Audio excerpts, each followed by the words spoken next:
the third section of your third Instagram post, not section 3, under pressure, which is really talking about how your weather's location that you talked about in section 2 is really driven by changes in air pressure and how that air pressure change is based on the direction of your weather, primarily being driven by the Earth's shape, its tilt, and how the atmosphere circulates.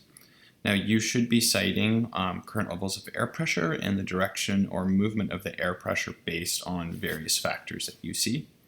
And for an additional challenge, you can use multiple layers of the same day, like you could have Wanaka, for example, with winds or cloud cover or temperature, or you could have a series of isobaric maps for different times of the day.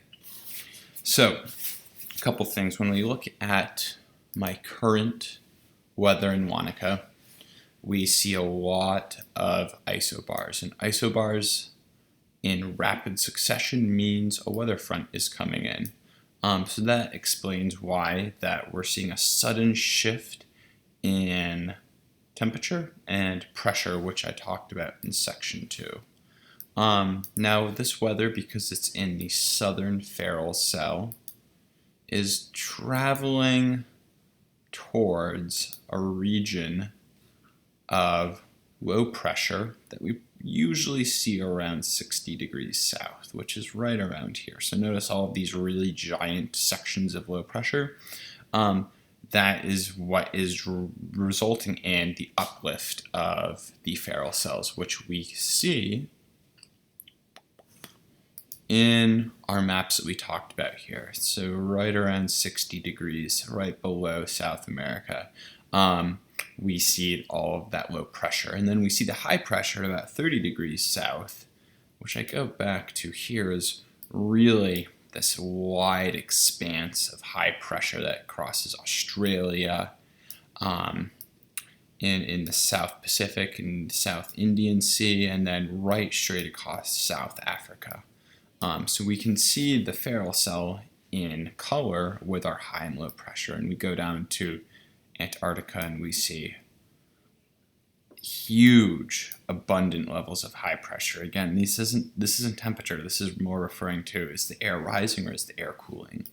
But back to Wanaka. The isobars, if we sort of click and drag across using my time scale,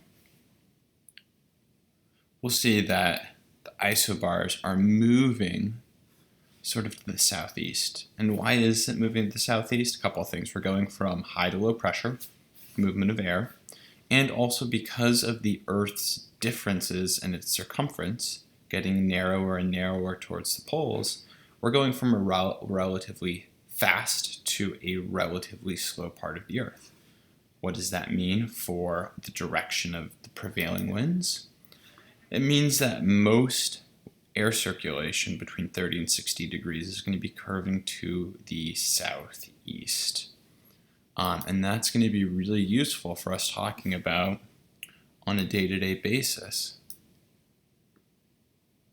Why are these isobars shifting from one place to another? Why is it that this region of high pressure shifts southeast? And it's because differences in air pressure and differences in the Earth's circumference. I hope this helps you think about more in terms of how you can show graphically how air pressure drives weather.